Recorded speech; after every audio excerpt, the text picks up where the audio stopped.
My friends, the end of the year is near and I didn't manage to build what I want to build for this year, except like the first half of the year. I'm not sure. Anyways, yeah, I have been painting some minifigures the last 30 days and didn't feel like continuing my other three projects on my work table. So the pile of shame is still there. I won't spoil the pile of shame for you, but you can imagine with three projects and the fourth one coming underway, with only 1.5 months left for the year, it's going to get very, very tight. I mean, I like tight things, but not that tight. Time schedules that are tight are the worst thing you can have, especially when you want to reach a certain goal for a year with models. So, anyways, my friend Chris will tell you about the model that we built today, but a little heads up, it costed me around €5 on a discount on Amazon. It's a €6 kit from Revell, so yeah, don't expect any much of a high quality underdog kit on the market. It's just, like the thumbnail says, a €6 starter plane kit. Well, I'll see you in the building process, and Chris, you take it from here. Today's model is the cheapest version of the Cadillac of the skies, the American fighter of World War II, the P-51 Mustang.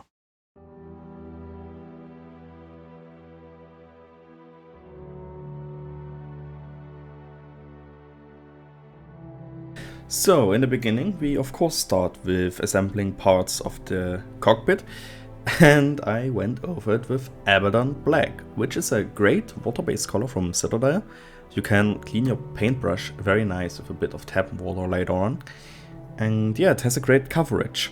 Don't worry, there were other paints included in the cockpit, but while I set everything to dry, I went to go for the wings. And you can see there's not much of a detail for the 50 cards in the wings, and gluing them together was sort of a nightmare since they had their own will. And while the wings were drying, I put together the main part of the plane. You can see the two external fuel tanks are also already assembled, easy step, and that there are some other colors put in into the cockpit area. So it is a cheap plane, and yeah, you can see during assembly what cheap means, and later on in the finished product you can see its flaws. As you can see, we have some big gaps. I later tried to fill them, but it didn't work like I planned, since my Revell putty is very, very old. We're speaking 2 years here. I don't use putty that much. Okay, sorry, I do armor models, but I don't do steel effects. So yeah, I should do that in the future. Maybe I have some better putty then. I also have 2 pots Tamiya epoxy putty, but I didn't use this as well. I couldn't find it, honestly. I don't know where I put it, but it's somewhere. Also, for the little back fuselage, I made a mistake as well during building. Let's just say I wasn't following the instructions after the main parts were glued together. And here you can see the finished mess. I went over it with a bit of sandpaper and some isopropyl alcohol to clean the excess off. It didn't work, okay? It didn't work. That's, yeah, a skill issue from my side again.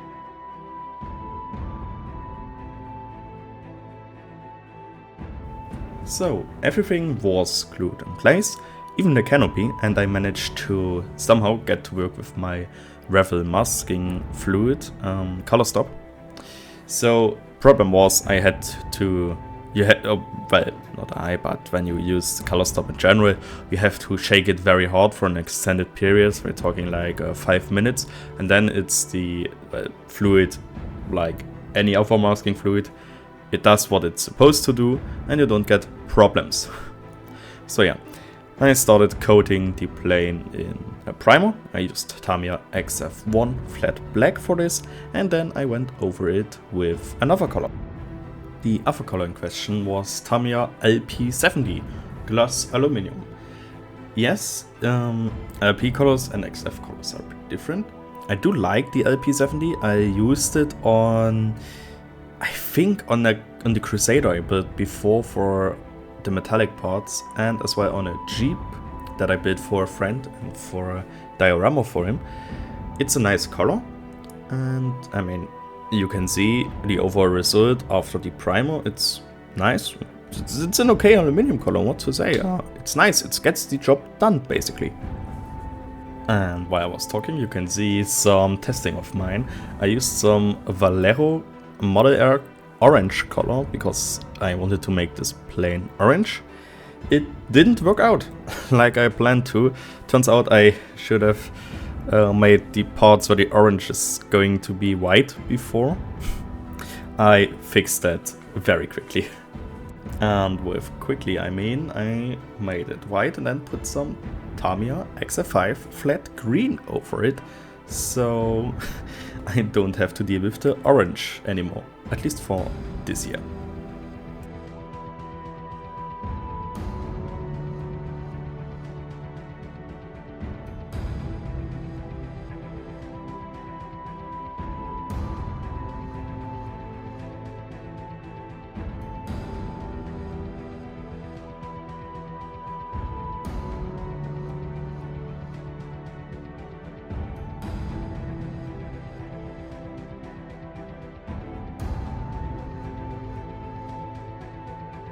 And after the green was somewhat dry, I began masking off the parts where the invasion stripes are going, and let me tell you, those are not the best invasion stripes on the market, but they are historically accurate.